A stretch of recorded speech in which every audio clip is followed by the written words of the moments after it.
This interview is part of a series that was started by the History Committee under the direction of Sidney Porter, Chairman of the History Committee, to interview people who can tell us about the history of radiation protection, known as health physics. It's February 1, happy February. February 1, 2000, and we're here in Virginia Beach at the Health Physics Society's mid-year symposium. We are now interviewing Dr. Herman Cember, one of the leaders of the profession, one of the top scientists of the profession. We have some questions for Herman. I will call him Herman because he's an old friend. And also, that's my name. It's his name. It does not show disrespect. I can also call him Professor Dr. Herman Cember, but it would take too much time. I had a student from Japan who called my wife Madam Dr. Professor Cember, for real. Maybe I'll get to hear that when I go to No, don't.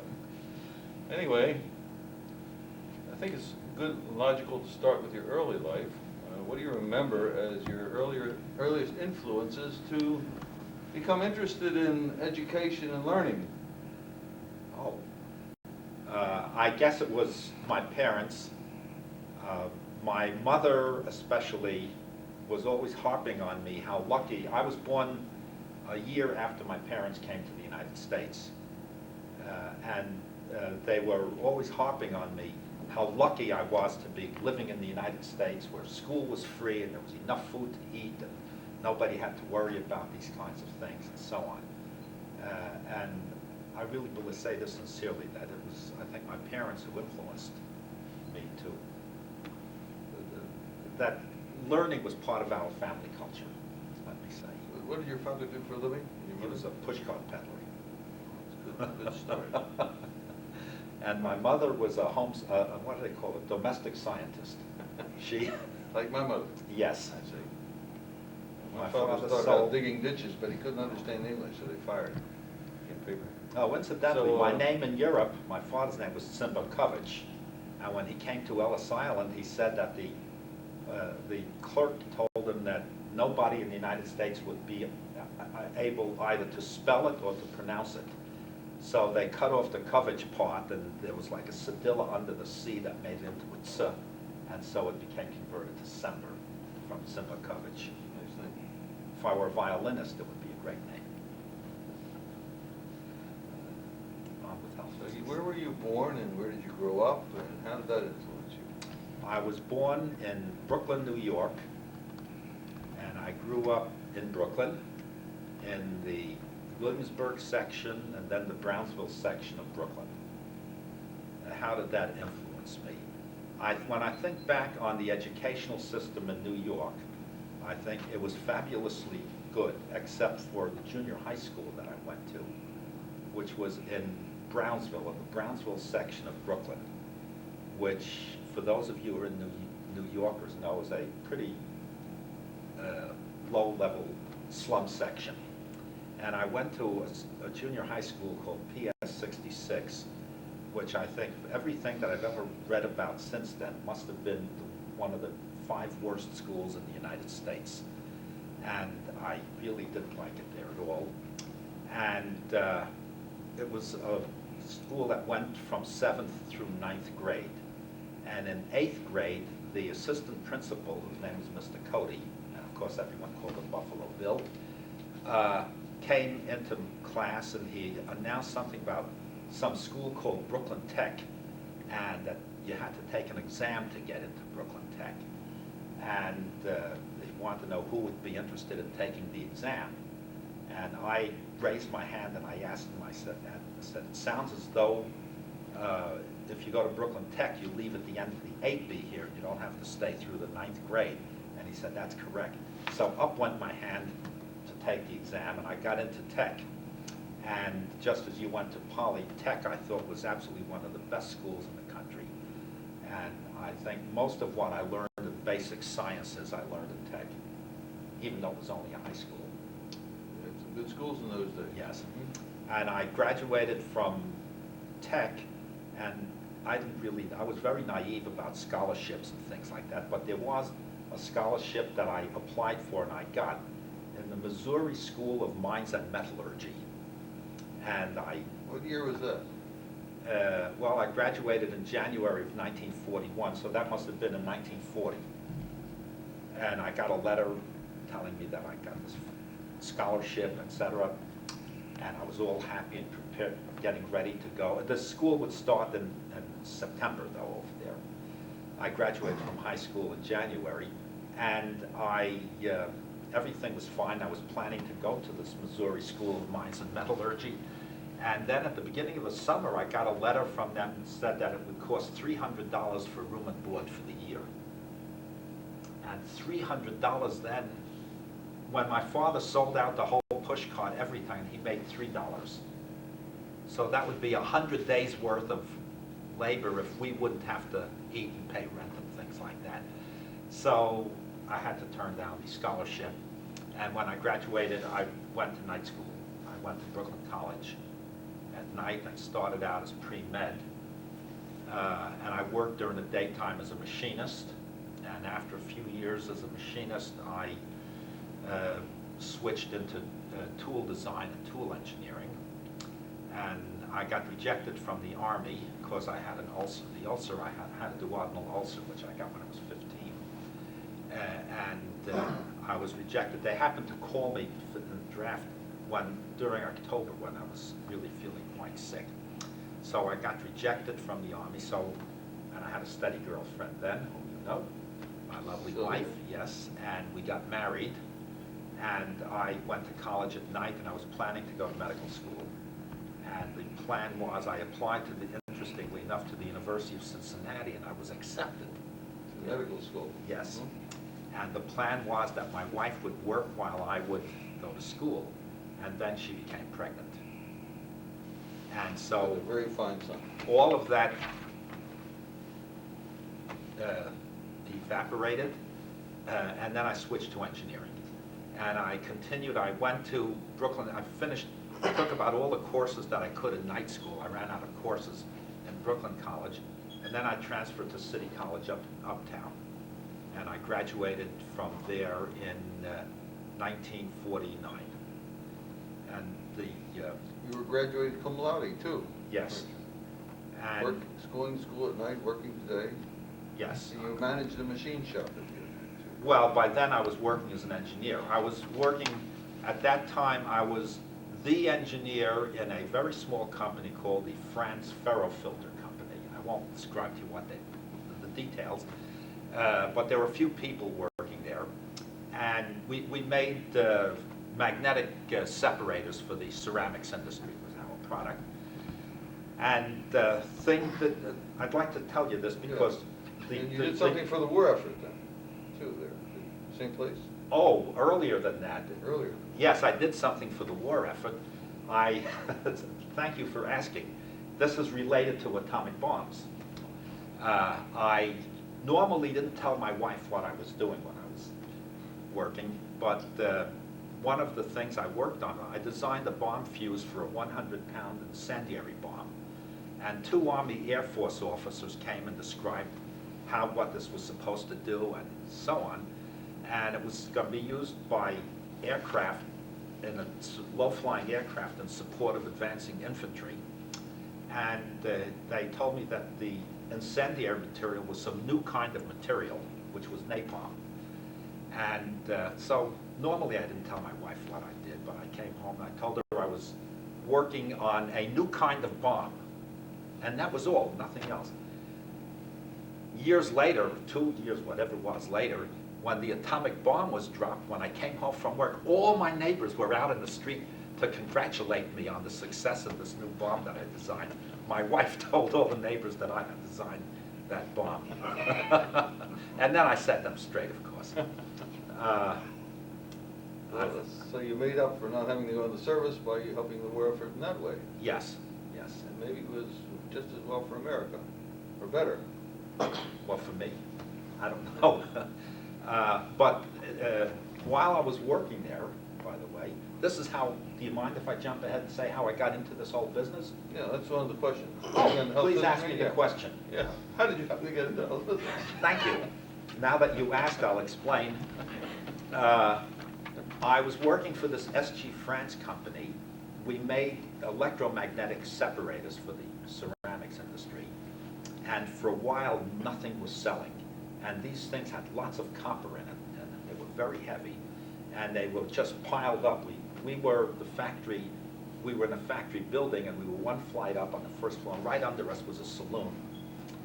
And this was near police headquarters in the corner of Grand and Center Streets in Lower Manhattan. And we were stacking up these separators that weren't selling, and I was worried about the floor caving in and doing some injury to people underneath. So I got the plan, the floor loading, the permissible then was 200 pounds per square foot, but we were putting tons per square foot on it. So I got the building plans to calculate what the actual weight was that it could support before we could expect it to collapse. And then suddenly the Marshall Plan was passed, and we stuck labels on all of that showing Uncle Sam's shaking hands with, if it went to Greece, there was a Greek flag, and if it went to France, there was a French flag, etc., on the sleeve of, and all these things left. And I was a senior, near to the end of my schoolwork, and I went to night school. And you have to understand that, at least I did, when I went to night school after work, I went to my first class, my second class, my third class. I usually took 3 courses, and then went home. And I really never went around the school to see what the school looked like. So when I took my very last final exam, which I remember was in thermodynamics, 3 hours was scheduled for this exam. And I finished it in an hour and a half. And my wife wasn't expecting me home until much later. So I thought, gee, I ought to go around here and see what the school looks like. This is my very last night here. So I went by and I saw in the physics department office there was a notice of fellowships in NRC/AEC radiological physics. The NRC then meant National Research Council. And it paid, with a wife and a child, I'd get $187.50 a month, which was pretty good. And I was worried about losing my job. I thought, even though all these machines were given away in the Marshall Plan, what happens when the Marshall Plan ends? And since I didn't really produce anything, I was the tool maker in there and the turret lathe operator. They built things that you could see. And all I did was calculate and make pictures. So I was really concerned about this. When I saw $187.50 a month, I was inspired. But I had no idea what radiological physics was. So I ran down to the tech library, and there I remember still was a red-covered book called something about radiological physics by someone called Robertson. And I looked at it, and it was all about gamma rays and X-rays and neutrons and whatever, all these things. And I thought, gee, this is all so exciting. So I went back into the physics department, and I got an application, and I had to write a full-page essay. You must have had to do that too, as to why you wanted to study radiological physics. And apparently I made up something, and the next thing I knew, I had to take an examination, which I took at Columbia University, and I met one of my very close friends still to this day, Frank Bradley, who applied for the same thing and took the exam with me. And we both passed the exam, and the next thing I knew, I got a telegram saying congratulations, etc. And I wound up at ORNL on the fellowship. So it was all luck. Number one, that I finished the thermodynamics exam in an hour and a half instead of 3 hours. Yes. Number two, that I was concerned about my job, and so forth. So it was really, serendipity played a very large role in this. And so I wound up at Oak Ridge with Alan Brodsky as one of my classmates. We had a fabulous class then, by the way. Interesting how chance affected your life. Right? Yes. But you had to apply. You had to keep your eyes open. Well, I had to write that essay on why I wanted to be a radiological physicist. That's funny. I don't remember writing the essay or taking the exam. I guess I did the essay. I don't remember the exam. Well, Bradley and I took the exam together, so you probably took one too. Well, that's very interesting. Shows how one can get into a career by keeping eyes open and looking at bulletin boards. That's right, reading them too. Well, who among your earlier teachers and mentors have made an impact on your career? You could maybe cover that now or even later when Whenever. we talk about all the things Well, I you've had done and several good teachers. Look, just thinking back, in high school, my teachers were uniformly good. And I always think back and thank the Lord that I went to Brooklyn Tech, because I really think that that was one of the best, and even using today's criteria or the criteria of those days, I think it was absolutely one of the best schools in the country. And well, every teacher, I cannot think of a single poor teacher that I had there. But in my own teaching, I there were 3 teachers that I can think of. One was in Brooklyn College, Dr. Hudis, whom I had for physics, and at one of the electrical engineering courses, I think I had several courses with him, DC machinery and electromagnetic theory, yes. And I had Mr. Edelstein, who was a superb teacher, and then in Oak Ridge, Myron Ferry. And in my own teaching, I tried to emulate those 3, because I think they were just absolutely superb teachers. it's interesting. At least I was able to understand best what they tried to Interesting, you teach. can remember the style, and I don't know whether you're imitating, but I do remember Myron Fair, but I guess you have your own style too. Maybe it's a combination and something you developed Well, yourself. as I say, I think it's a combination of those 3 teachers. I think you're widely respected around the world as one of the best teachers in the world. Thank you. If not the best. My grandmother, if she were alive, would appreciate that comment. What achievements do you consider your greatest or personally most satisfying? We really haven't covered your career though yet. Maybe we should go more into the fellowship program briefly. What did that cover, and then into your positions that you have? Oh, the fellowship, well, you were in the fellowship program with me, but the people who are viewing this don't know. They don't. No, it was a lot of physics and health physics and radiobiology and reactors. And remember, we used Fermi's notes for the neutron physics. That's right. And we had, the interesting thing is we had a lot of secret material. I think that's the physics, we took physics, health physics at ORNL, but we went, for other classes, we went to ORINS at Orange, where we had courses given through the University of Tennessee. And remember, we took physics and math and various things like that. We took different things at our own choice. That was in addition to the regular program. Yes. I took mathematics courses. In addition to the regular You took some program, biology I took courses biology and I took physics. You dissected grasshopper embryos. Oh, I for fun, did. didn't you? Well, it wasn't for fun. I was on a research project I'm over just there. kidding. Got my first publication out of that. No, but I took courses in physics and a lot of biology and cytology and histology. And I remember those very well. We had nuclear physics and atomic physics, in addition to what we had remember, Dr. Wood was the name of this, remember we did an experiment in Rutherford scattering with a spinthariscope? I remember that. I remember learning a lot of physics from. I was Dr. looking Anderson. at it and Dr. Emerson was taking the data, I think, as I recall. At any rate, we went to classes there, but that was not classified. But in the classes that we had at ORNL, we had bound notebooks that were distributed with numbered pages. And before we left, they collected all of those notebooks and looked through it page by page. And we were not allowed to take any of those things home. So the question of studying for exams came up.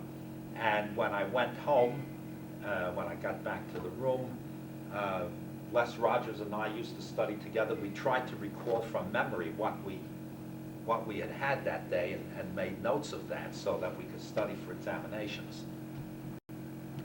And of course, none of that stuff, it was all classified at the time, but when we look back on it, there was really no need to classify that. Didn't we we studied a lot also though from Ralph Lapidanters. Yes, the textbook we used in Howard Dr. Anderson. Anderson's class.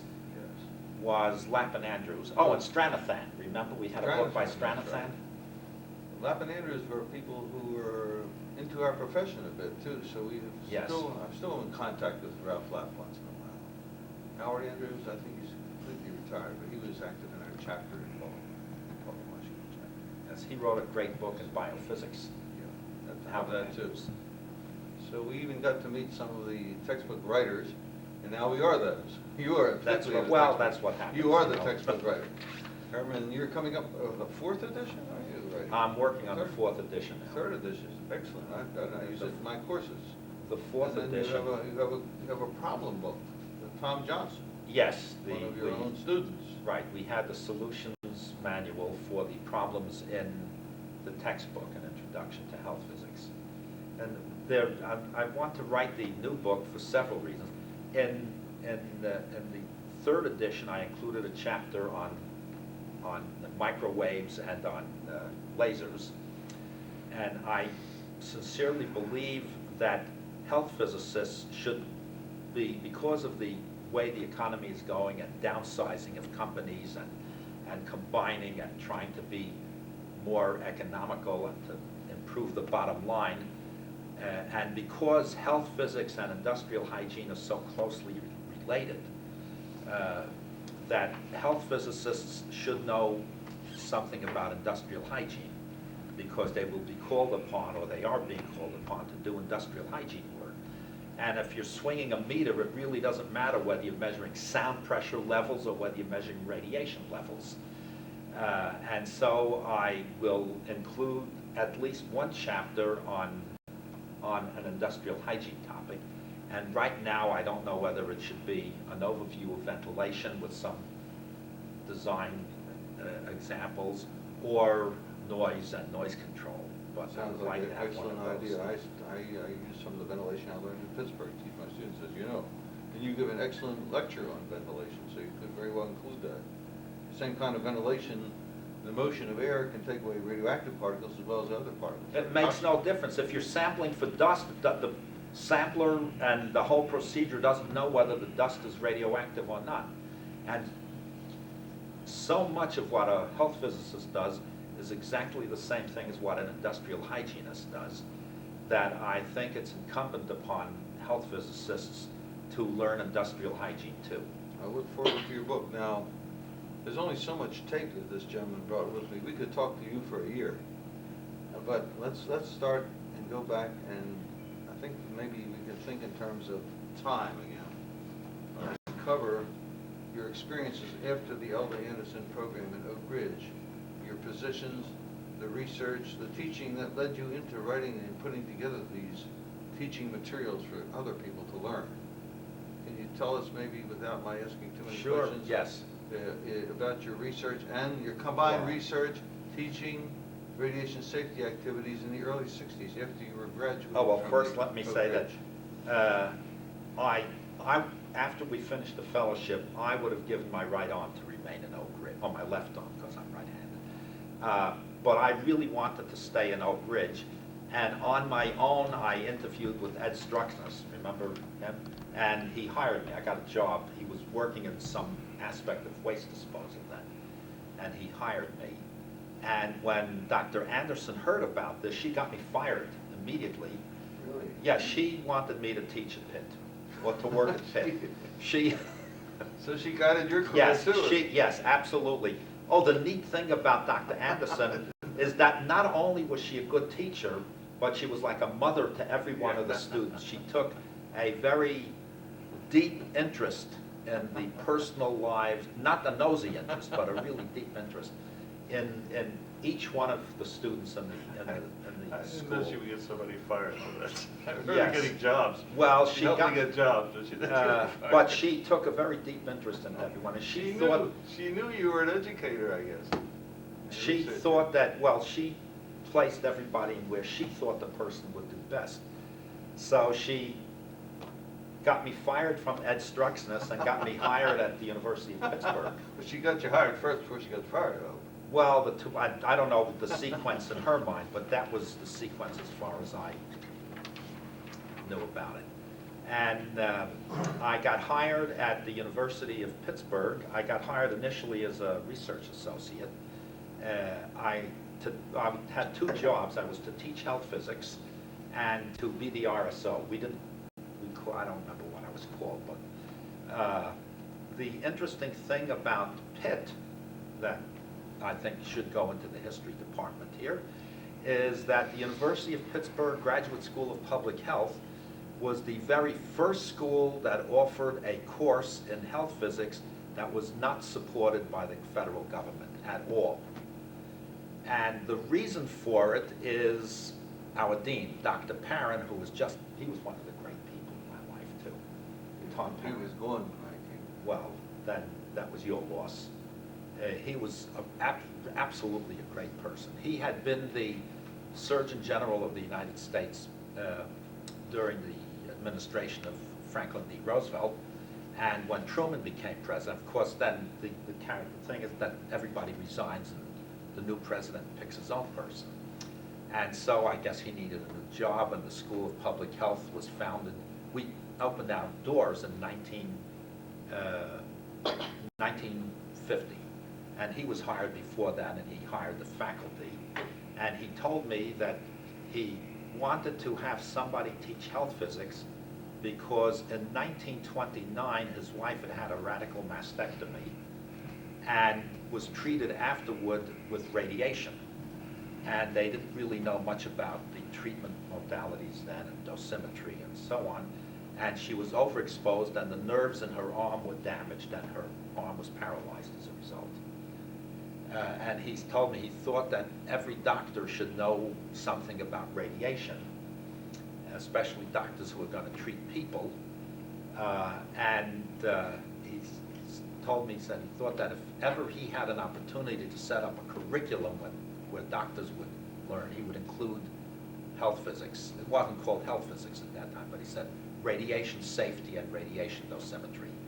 And so this is why the University of Pittsburgh had the very first non-governmental supported program or course, and that developed into a program because I then applied for a research grant with the Atomic Energy Commission, which I got, and then I applied for money through the Rockefeller Foundation, which I got, and then we had it all blossomed out into a big program at the University of Pittsburgh.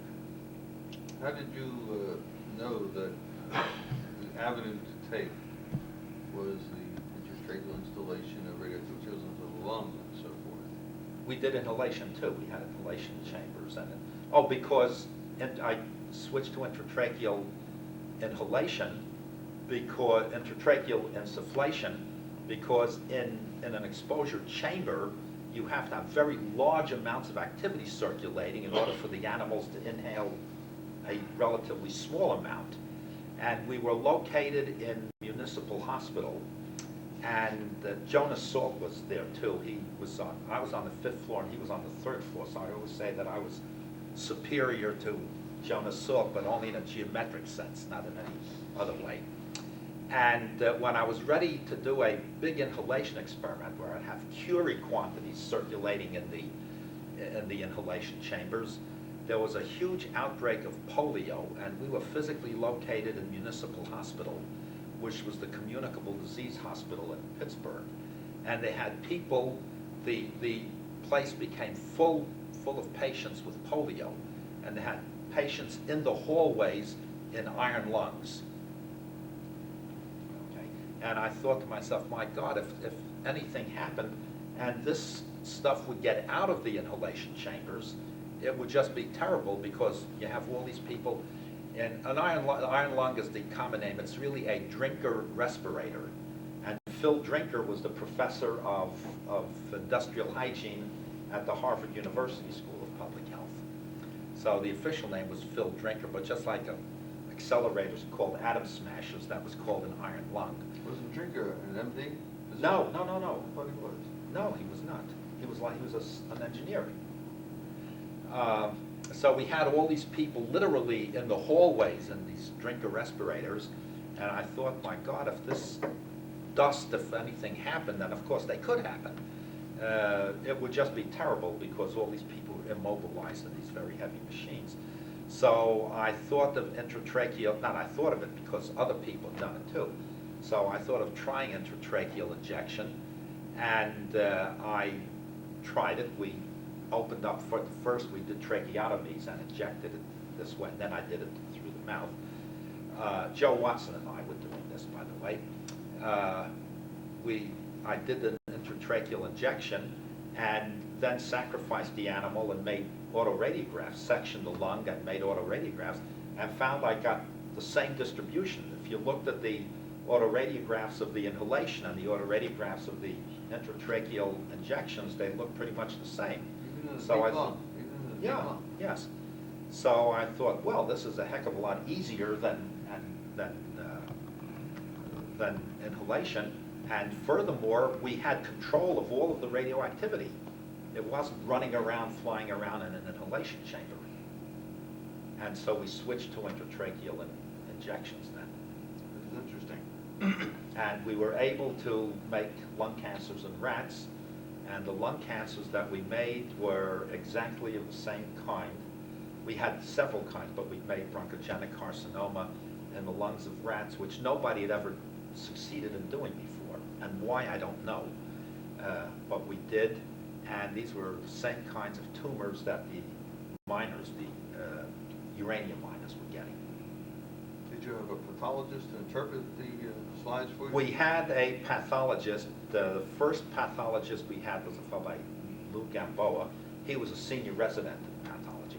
And at that time, since I was working with this, I sat in on I sat in on a lot of the classes in the medical school too, including pathology. And then I got a lot of private instruction from Gamboa. And then he left, and I think he went to Cook County Hospital after he finished his fellowship. And then we had another pathologist by the name of Dick Hellstrom, who just spent an enormous amount of time with me teaching me pathology. Should we take that? The red light on means it's not working, or it is working? It is working. Oh, okay. That's all I'm gonna say. A good deal of high-grade private instruction in pathology, first from Lou Gamboa and then from Dick Hellstrom. And when Dick was the chief resident, he let me know whenever anyone in the hospital died from any kind of a pulmonary disease, and if the person was going to be autopsied, he let me know, and I was down there watching the autopsy. And he was an extremely good teacher because he had the patient's clinical record there, and as he was dissecting the cadaver, he was pointing out relationships between what he found whenever he found anything and the clinical course of the disease. So it was a great educational experience in that particular That's sense. interesting. I didn't know that you went through all that, but I did remember that when I visited you in 1951, you were already well into your research. You built your own accounting equipment because Yes, you couldn't I- buy it. Being in electronics and electrical engineer, he was able to build his own accounting equipment. I built a scaler, and then I And, realized built a it's scaler. cheaper to buy a scaler because it took so long to And debug he also had his cages, and he had his animals, and he was handling his little rats he was so fond of. And he also learned pathology. I remember he did a lot of his own pathology, so I was wondering. Yeah, I used to read my own slides, and then things that I thought were of interest I gave to the pathologist. After a while, I learned to read my own You slides. really did get into all aspects of this kind of research and your discoveries. You must have enjoyed it greatly. Yes. Continue on and tell us the rest of your research, and go into your education at the same time, how you received your doctorate in in biophysics at Pitt, because I remember Don Ross, he told me once about you. He said they gave you a hard time on your final RO. You must have been a rambunctious student. In He my- said they asked you to derive all Compton's equations on the board. Right, but and you that did, was- and you were able to do it. Oh, did Don tell you that? That's what Don told me. Okay, well, I must have told Don. Oh, one of the people, we've had many Mm-hmm. students at Pitt who went on to become quite famous and contributed greatly to the fields of public health and industrial hygiene and health physics. And Don Ross was one of those, and I think he became the chief, went on to become the chief industrial hygienist for the Department of Energy. For many years, yeah. Yes, Retired a he's few years retired ago. now, yes. Anyway, I did do my graduate work while I was at Pitt. At that time, I was a student, not in the School of Public Health, because you were not allowed to be a student in the same school in which you're on the faculty. So I was a student in the biophysics department, which was in the graduate school. And the graduate school gave a PhD, and the School of Public Health gave a Doctor of Science degree. The requirements and everything were exactly the same. But for political reasons, they gave these two separate degrees. At any rate, I did got my degree, my master's degree over there in biophysics. The silly kind of a research that I did, the title of my thesis was The Lethal Radiation Effects of X-rays and Fast Neutrons on the Embryo of the American Cockroach. So I went to the Gulf Research Lab and got lots of cockroach embryos. Were you able to kill cockroaches with radiation? It's easier to step on them, but this is a very expensive way of doing it. But yes, I killed cockroaches with X-rays and with 14 MeV, neutrons. And the good thing about that is I ran deuterons on beryllium over there to get the neutrons, and I learned to use at Pitt in the cyclotron lab, and I got to learn how to use the cyclotron. Did you do that before Bernie Cohen became? Bernie Cohen was not there yet. Not there yet. No. The one who came, I think, around that time or a little bit after was John Cameron. He came to Pitt and worked in the cyclotron lab, and I remember him from back in those days.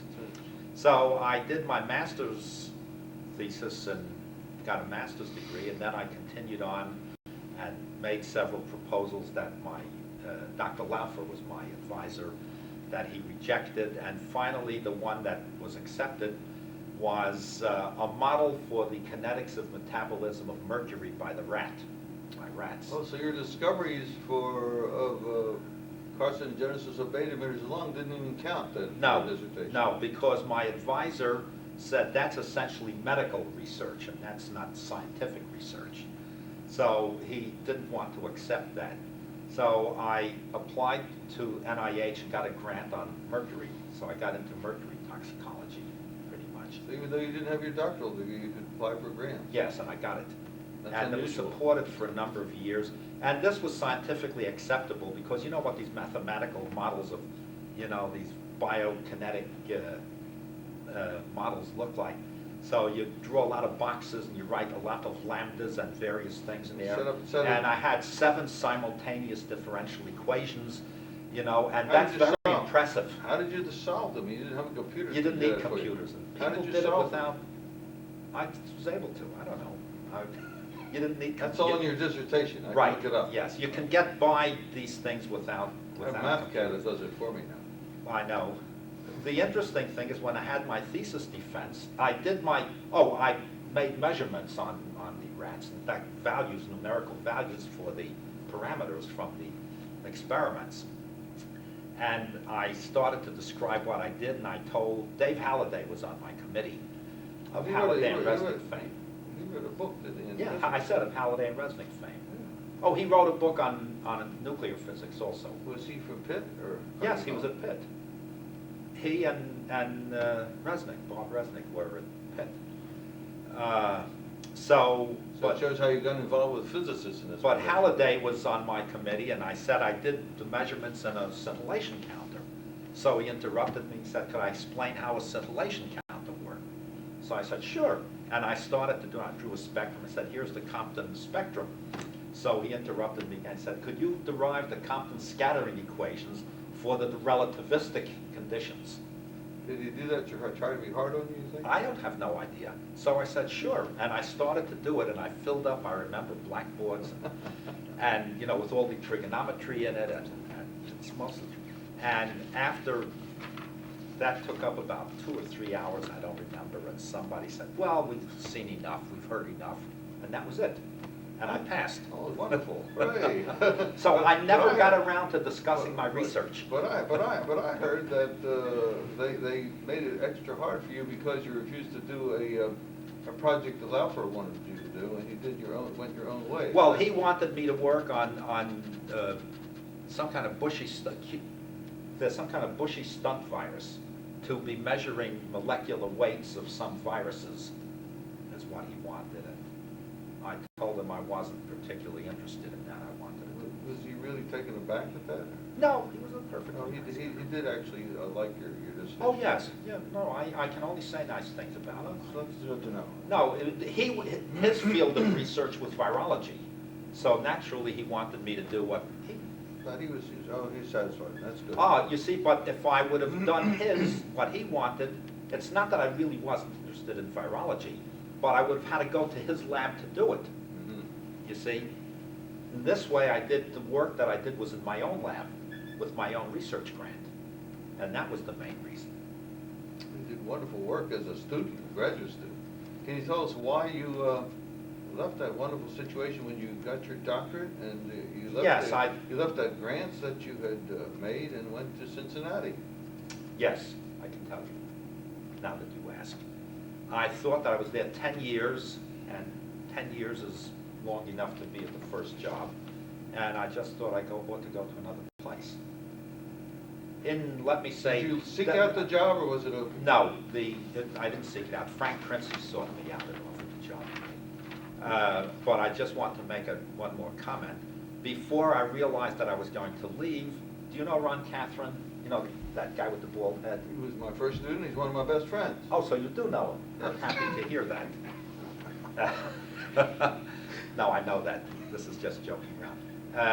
But we were at a meeting, I believe it was in the Palmer House in Chicago, and I think it was an AIHA meeting, and Ron Catherine was there, and I struck up a conversation with him and spoke to him.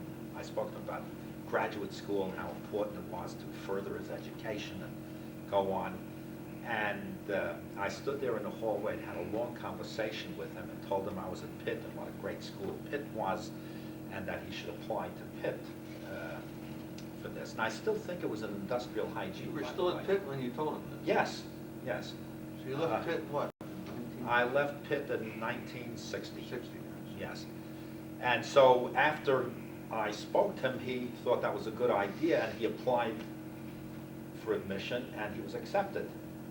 And he keeps telling me, he says, and so when I got there, I expected to see you on the faculty, and you were gone. But so You had one to of put up with Brodsky, he was probably very disappointed. Yes, he's told me that he had to put up with you. But one of my great accomplishments at Pitt was to get Ron Catherine to come to Pitt and to be your student. And without joking around, Ron is really one of the giants who's contributed to our...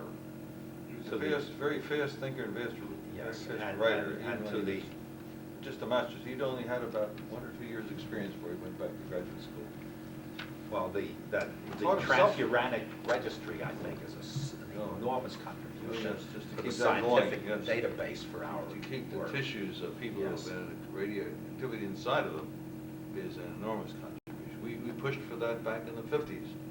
I was at the Division of Biology and Medicine, hoped that would come to fruition someday. So he probably would not have been allowed to do that if he had not had the master's degree from Pitt. Became a full professor without a doctorate. Yeah. So did Well, another let one me of- just point out So to did you Ken that... Miller, another one of my students. Let me just Who's point here. out to you that I think the single smartest person I've ever known was Professor Hatch, Ted Hatch. And I think from a technical and from every point of view, I think I learned more from him than from any other single person. And he did not have a doctorate. He had only a master's degree in civil engineering. But when the dean was away, they made him the acting dean of the School of That- Public Health. The other They interesting respected. thing is he won the award one year, the Scientific Achievement Award from the American Medical Association for having the most significant contribution to the field of medicine. Yes, I was lucky to be his student in industrial hygiene and ventilation design. After I was a student, I was fortunate to be appointed an associate professor with tenure on the faculty. So we were on some graduate committees together. So as a colleague, I got to know him. He was just a kind person. He was very good. smart. In every way, he was great. As a He saved person his and own as a life by his scientist. knowledge, he saved his own life by his knowledge of lung function. Do you know about that? He saved his own life. I think he Remember that? took his own life by smoking so much. Yeah, but he was about to go on vacation when he was a colleague of mine Oh, yes. with his wife, and the doctor did not have his x-rays back.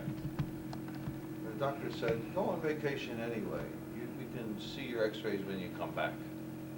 And Professor Hatch, who wrote the book on the lung, was one of the pathologists later, and he also wrote Drinker and Hatch, the first industrial hygiene book, when he was an adjunct at Harvard.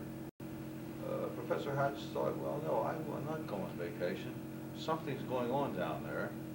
I want you to look into my lung with a scope, bronchoscopy. They looked into his lung, they found a large tumor. The next day he was in the operating table and they took out an entire lung. I visited him at his home a few months later. He was still a little weak, but not long afterward he was mowing the lawn again, he came back to teaching. And he led a thorough career, and then later on he also fought the battle of cancer in his mouth from the pipe smoking, cigar smoking.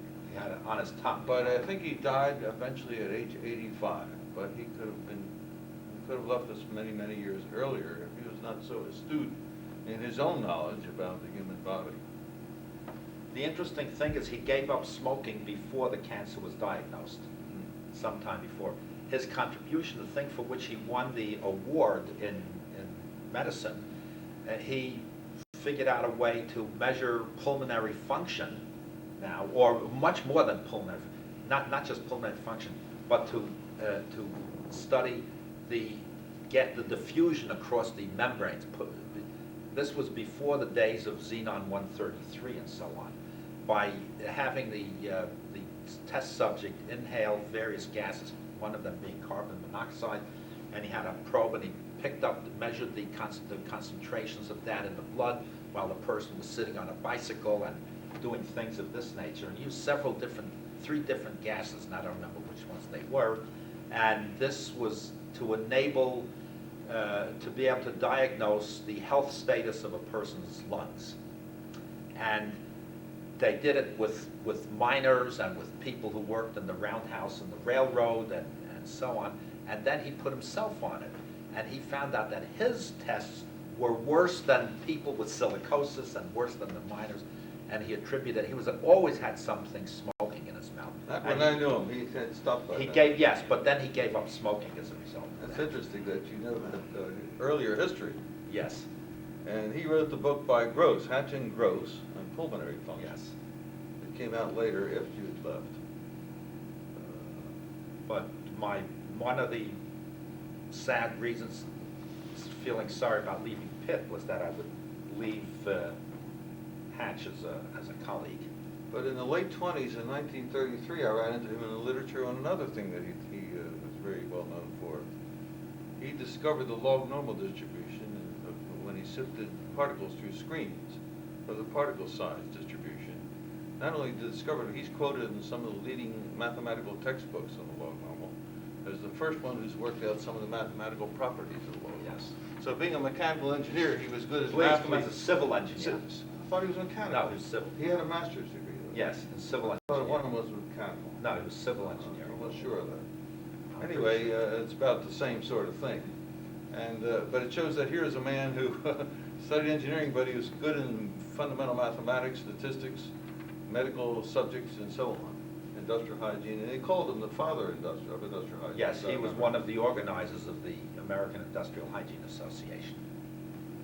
And he's the one also who found the relationship between silicosis and he derived a dose-response relationship between incidence of silicosis and years of exposure, and total exposure in units of milligram years. As I said in my ERPA paper, I think he was the first one to get me to use log normal graph paper.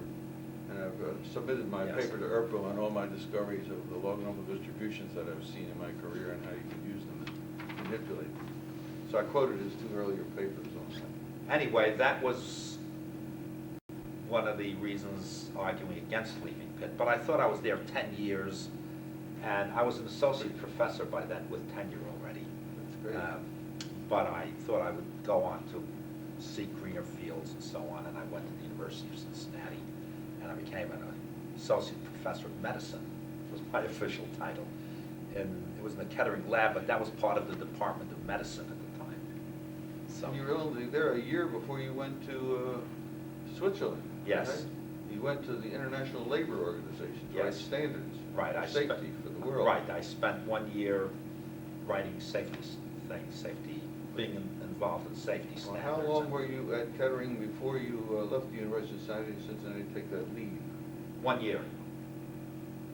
You had some graduate students. What did you do with them? There were other faculty too. You didn't carry any of them over to Switzerland? No. But I think you did supervise some Oh, yes, yes. from afar. From afar. Did that work And- out? Yes, that worked out. Who were your students that you, remember? One of those students, he's a health physicist now, he's a CHP in the Los Angeles area. Still active? huh? Still active, yes. This is You got his doctorate? yes, he got a doctorate. And you had some master's students also there? Yes, had a whole bunch of them, as a matter of fact.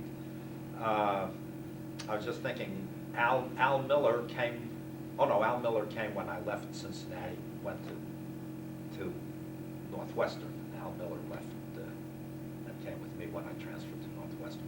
But I was at University of Cincinnati till 1965. You came back after what, 2 years? After 1 2 years? year. 1 year in It was a Switzerland? 2-year appointment, but I came You were back in after. Switzerland only 1 year? Only 1 year. Only 1 year? Yes. And then how long were you there at Cincinnati before you went to Northwestern? Well, I went to Northwestern in 1964, but I continued teaching for another year at Cincinnati because the chairman of my department, Dr. Kehoe, another very, very, very well-known name in industrial hygiene, said to me, well, if you go to Northwestern and you don't like it, you might want to come back here. If we accept your resignation, then according to the rules, they have to start a whole new faculty search and set up a committee. So he advised me, says, why don't you just take a reduced salary and a reduced teaching load, and you'll come back 1 day a week. So I did that. Rummersfield, Phil Rummersfield was the name of the student who I had from afar. And Was he a PhD student also? yes, and he's a CHP too. Also? Yes. So I did that, and after a year, I decided that I liked it at the Northwestern, so I stayed there. So then I You had a great career there. Let's see, how many years were you there now? Well, technically, I retired in I don't really remember when I retired officially, because I then went on half-time, and although I was officially or technically at half-time, Were you called emeritus then? yes, I was called emeritus. I was there half-time, but I actually put in full-time. So I don't really remember when this happened. But you built up a program there. Yes, I we remember had you a- had a research program as well as a teaching. Yes, we had a And you big... taught industrial hygiene too, and air Yes, pollution. we had a course, a program in health physics and one in industrial hygiene. Well, originally, the industrial hygiene program was started by Ed Herman. And then when he retired, well, he didn't retire, he left after I was there a few years. Then I took over the direction of the industrial hygiene You had program. several But I was programs. teaching industrial hygiene while Ed was still there. So how could you, as one person, have several programs, do all that teaching? The bad part of it is I only got one salary. See, if I had gotten 2 salaries, it would have been better. Well, did you have some help? Did you have some faculty? I had technicians working in my Technicians. lab, and I had very good TAs. When they say other faculty, yes, I was, at Northwestern, I was in the environmental health engineering department, and we had a fabulous group there. Was that under civil engineering? That was in civil engineering. Yeah, civil engineering was about 8 little sub-departments. There was mechanics and fluids and concrete and environmental health. Well, when I first came, it was called sanitary engineering, and then the important buzzword became environment, so we changed it to environmental health. Is that a good place to have a program like this? Yes and no.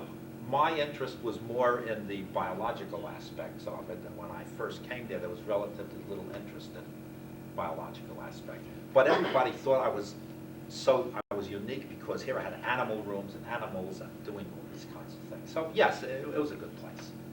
Yes, the administration, the dean was just absolutely supportive in every way, and I can only say good things about them. Okay, can you remember any other students or people you'd like to talk about as far as your academic career there? Well, normally I don't like to talk about people, but I had a number of students who turned out very well and have contributed and are continuing to contribute to the field of health physics and industrial hygiene. And if we're thinking of health physics, I think right now the name that most people would recognize is Keith Eckerman, who's on all the ICRP committees, or ICRP2, Yes. and is the big name, I think, in industrial dosimetry.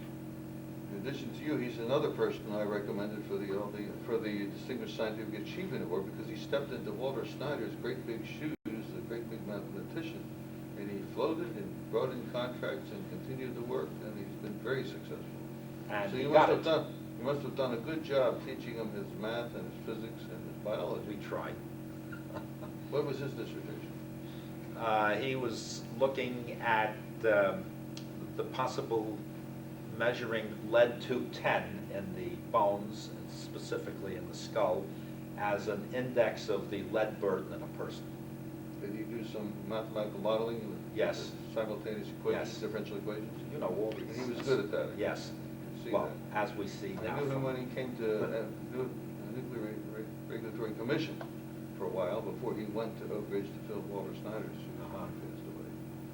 And he was involved in a lot of computer design of calculations there as well. And it was amazing to me how he could fill in the shoes of Walter Snyder with just a small group of cracker-jack physicists working for him. And Bob he Bob was- Bernard worked for him for a while until Bob retired. Bob, the biological mathematician, or mathematical biologist.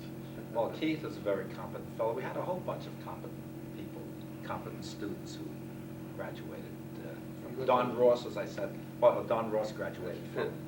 from Pitt. Al Miller, I think, who contributed significantly. He retired not long ago from Bell Labs. He was the chief industrial hygienist at Bell Labs. And when Bell Labs was split off from AT&T, he retired from there. And I think he's now teaching, or part-time teaching since he's retired, in Bowling Green University or Eastern or Western Kentucky. He's down in Kentucky now. Which of your students have contributed to the greatest to research in addition to Keith Eckerman? Can you remember? I think Bob Phillips, although he's now working for He's the in FDA. Washington, yeah. Yes, he's in Washington. I think he contributed to the field of research. Ted Thorson, who's now, the last I heard, was the vice president for research at Varian. And he's contributed significantly in the clinic and the development of those kinds of machines. You have students all over the world, I know, and you keep in touch with your students better than a lot of people. Well, Egypt, we various have. studies, various places. Yes, one of my former students is now the dean of the Faculty of Medicine at Cairo University. Gamal, Well, so I know it's hard to remember way back these names when you're asked. I'm sure you would you'd remember them any other time. and Alex Donaghy in Israel. Israel. In Israel, he has a big job there. Yes, well, he's retired now too. Makes me feel old when my students are retired. Well, Ron Cather, my student, retired. I had a student from Syria, Halawi, who was a real big wheel over there in the Syrian Ministry of Health. I had from South Africa, I had students, and as a result of that, I was able to get a visiting professorship at Stellenbosch University in South That's right. Africa. That's right. I remember you spent a year in Israel, and you invited me over to stay with you for a week at a conference. Yes, there. I You gave had- a paper. I had a You gave Fulbright. paper. I had a Fulbright fellowship at the Hebrew University. What other overseas jobs did you do? Oh, I spent 3 summers, well, I spent 3 summers in Copenhagen working for the World Health Organization and the ILO. I had others. I spent several summers at Tel Aviv University, 3 or 4 or 5, I don't remember exactly. I've spent several summers working at the Nahal Sorek Research Center in Israel, the Nuclear Research Center. Shows you were in demand all over the world. Well, that's not all over the world, but it's limited portions of the world. Oh, I've been in Karlsruhe for a short while, and Karlsruhe was in Karlsruhe, Germany. I spent some time in East Berlin also, under the auspices of the IAEA. Yes, that's something else in mind that you did. Of course, you won many awards. I had the honor of pleasure of presenting you with the Distinguished Scientific Achievement Award, our highest science award in the Health Physics Society. But you've also been a contributor professionally and a leader. You've just recently been chair of the American Academy of Health Physicists. Yes. Which is the professional society for all certified health physicists. That's correct. It's a marvelous. Yesterday, That's a I marvelous- became the most recent past president. I turned the reins of government over Been to active in- Chuck Ressler, But you- who was also one of our students, by the way. He was one of your students? Yes. Oh, yes. He and Jen were. Jen was not one of our Wonderful. students, they and but Jen, Chuck was. Were in Florida as co-professors for many years. Oh, yes, you talk about former students, Chuck Ressler. Yeah, that's wonderful. And Tim Miller, I don't know, do you know Tim? Tim is the one who very well verbalized to me what's wrong with the health physics programs. He said he learned a lot about health physics and industrial hygiene, and he could do all kinds of calculations, make all kinds of measurements, and because he could do these things, he got promoted. So now he's the deputy director of their environmental division, and he deals now with everything. They have a buffalo herd outside, but he told me that for years he hasn't done a single scientific thing. All he does now is push paper around, and he looks after federal regulations and state regulations and union rules and things of this nature. And he told me that the best way to improve our graduate program in health physics was to have not one but several courses in how to deal with unions and how to deal with the government and how to deal with wildlife management, because they have a herd of buffaloes there, sanitary, waste disposal from the care in the cafeteria, to look for cleanliness in the cafeteria, and so on. So all of that is now combined over there. Health physics, industrial hygiene, sanitation, it's all into one group. Are you teaching me something else? I always said, like I said, for many years, health physics is as broad as the whole field of public health and scientific discipline. Now I'm realizing that I should expand this beyond what I've already said. Health physics is as broad in management disciplines. That's right. Well, Tim said the problem is if you do well in these things, you get promoted up into something in which you have So no it training, leads you into and then it. you don't get promoted any And further. that reminds me, some of our finest No, health he's physicists become deans and Yeah, no, he's, Heads of Tim schools is and extremely so competent. Very and good. you work for Paul Cember, who is dean of the School of Health Science. Yes. So it shows that this kind of profession can lead into many areas, and I would like to remind us of Jim Hart, a wonderful man, who was a good friend, who was a chemist, got a law degree, didn't practice law, but he wrote the rules and bylaws of this great society, and it became reincorporated, I think, in Tennessee as a result of his efforts. And he had much to do with the beginnings of HERPA, writing the rules of HERPA and the bylaws. And he died in the middle of his presidency. Yes. I would like to, just reminded me, when you said he wrote the bylaws and rules, I remember when we organized, the first organization meeting was held for the Health Physics Society, and I think you mentioned before, was in Frank Bradley's house in Columbus. And we were there, and Dr. Anderson and Myron Fair and Casey Morgan and all of these big wheels, big names, and so on. And of course, we had to have a dinner. You have to have a banquet and all of these things. And this was in Frank Bradley's house, and my wife was there, and Bonnie Bradley was there.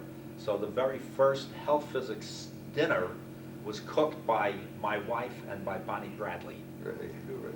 And I think that ought to be recorded in the Yes. historical archive somewhere. Yes. Herman has a very lovely and brilliant wife also. She's a wonderful friend, a wonderful friend of the profession. She's an educator too, Yeah, she's now retired. retired educator, so yeah. Yes, she's a tired she got tired, no, she didn't get tired of that. She's a retired educator. Yes. And we can go on and talk about education. Well, I wish we could talk with you for another week. This has been wonderful. It's hard to catch Herman. He's always on the fly. And when you see him in the hallway, walking down the hall, he may be surrounded by 10 to 100 other people and students who stop him, and it's hard to get near him. So this has been a great. Can I say one more thing about education? I also teach by distance learning for Georgia Tech. I teach industrial hygiene in their health physics program. And last year when I came to the health physics meeting,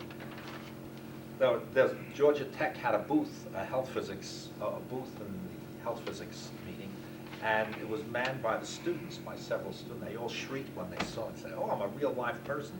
So I had an appointment as a visiting professor at Georgia Tech, but I've never been to Georgia Tech. And I do it all by television.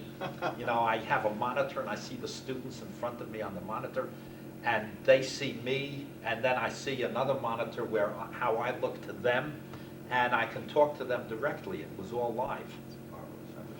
I'll see So that someday. that Well, distance learning is really a great thing. well, thank you, Herman, for submitting this interview. You know, it makes me realize that you're a walking embodiment of all the various opportunities in medical science, physical science, mathematics, all the things you have done in research, teaching. You're a walking embodiment of what I've said about this profession, I am. that it's as broad as the field of public health. And Yes. I don't mean you're overweight. No, and let me just say a parting thing. In my own mind, I think of radiation safety practice as one of the subdivisions of public health. I think you're right. And it falls in the field of public health because we are dependent, we have no census for anything on this, so we don't know what's happening around us. And so we have to wait or depend on somebody else to tell us, to regulate these things because of the big population implosion. So I wouldn't know, if you didn't bathe and had BO and you sat next to me, I would know about it. I'd have a sense of smelling this. I don't mean to imply that you do, but if you had a radioactive implant in you, or if you had some technetium-99M and just came out from a bone scan, you would be irradiating me, and I wouldn't know it. And so we do need public health standards and regulations in order to, we need public health efforts in order to protect and guard the health of the public. And the health of the public is not the same thing as public health. Public health is the actions that are taken by organized community efforts such as governments and so on to protect the health of the public. Getting some lecturing in here. Thank you. So Okay. we adjourn? Thank you, that was wonderful. Yeah, it was super. Hey, we got dozens of names, actually. Oh, yeah, that's perfect. Herman, thank you so much. Okay, now which producers of movies get to see these things so that we might get offered contracts? I would like if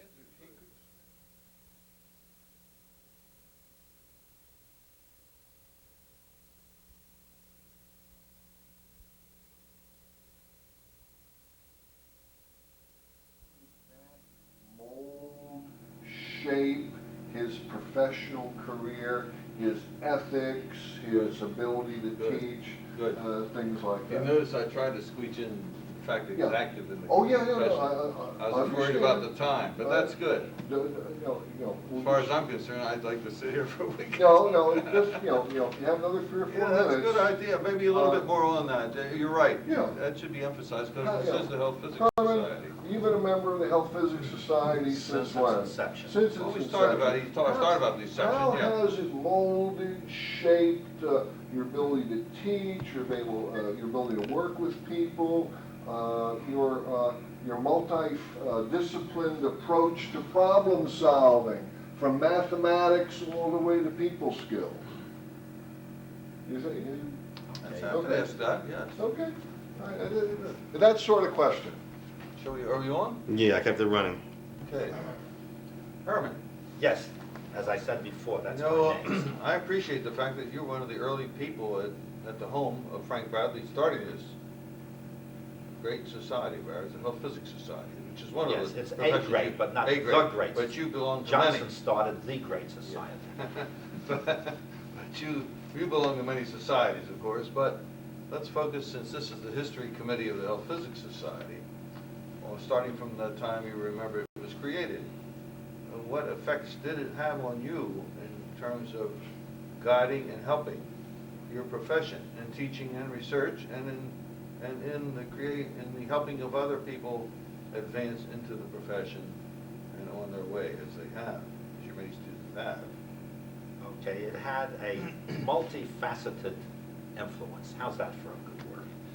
It had, I'm saying that seriously. One of the facets is networking and getting to know other people and getting to know others in my profession and what they do, and I got to know many of them very well. I could talk to other people who do work similar to what I was doing, such as Sid Laskin of blessed memory, he's now dead, and Bill Baer, whom I got to know very well very many years ago, and Bruce Becker, and Jack Little up at Harvard, and I got to meet all of these people mainly As a result of coming to meetings. as a result of coming to meetings. So although you might think that listening to papers is the main thing is meeting, in my opinion, is meeting the people and discussing the research with them. In listening to the papers, I could see what other avenues there were, so And what nobody... people are working in other areas. Right, and no idea is ever really original. It has to, you need some experience on which to base an idea. And the ideas, although, and I hate to say this, that now the meetings of the Health Physics Society don't deal with research very much. They deal with regulations and public relations, and, well, you know that because you go to the meetings too. But many years ago, and for a very long period of time, the Health Physics Society meetings really were scientific meetings, and they were all research papers. And when you went to the meeting, you heard the cutting edge of radiation safety science, and whether that radiation safety science dealt with biological effects, whether it dealt with dosimetry, whether it dealt with instrumentation, it was really advancing the fields of knowledge. And by going to those meetings, I was able to see what the various avenues, as you pointed out, that health physics is a very multidisciplinary field, and there were papers on the radiobiology, and there were papers on instrumentation, and there were papers on dosimetry, etc. And really, all of these, we separated these fields out for administrative purposes. When it came down to practice, all of these things interact into a single unit. And it was coming to these meetings, I think, more than anything else, helped me to see that these were all parts of a big puzzle that all fitted together to make a single picture. And I think that the networking and seeing the kinds of research that people were doing and how it all fit together and how it all could be integrated, I think was very influential in my development in the field of health physics. And you also contributed to the certification process, haven't you? And that's why you were nominated and elected to be the president of the American Academy. Oh, I was the president. Yes, I'm now the most recent past president. Till yesterday, you could have called me Mr. President. but now I'm Mr. Past President. You've been a supporter of the certification program, too. Yes, of course, yes. I bequeath my successor is Chuck Ressler, who is an excellent person. I'm sure that the AAHP will continue to grow under his presidency, too. I was pleased to be the president for the year. And what I tried to do, my main thrust as president was to try to integrate the non-radiological sciences or activities such as health physics and safety engineering to get the health physicists to recognize that these are important components of our field and to incorporate more training and education in those fields. And we sought the PEP courses now and the AAHP courses. For example, the next one, we're going to have an 8-hour course on physical agents, the non-radiological physical agents. So we're trying to, and I think we're succeeding, and that was my main thrust, my main desire as the president, and I think that I succeeded at least partially in that particular aspect. Excellent work, Herman. I wish you the enjoyment of many more years of your creativity in this field. Thank And I'll you. be looking forward to your next textbook, which I hope to use as well as the other 3 I've been using. Thank you. I hope that the next one should be out in if I say 2 years, that means 4 years, because you really always have to double these estimates. Okay, well, again, thanks, Alan. Thank It was you very great much. talking to you here, and good luck to you. Thank you. Great, Yay. super, very good, very good. That Okay? that was fun. That was a nice super. way to, that's a Nice good way. idea. Very, very good. Thank you. Super. Do I get a free copy? Yes,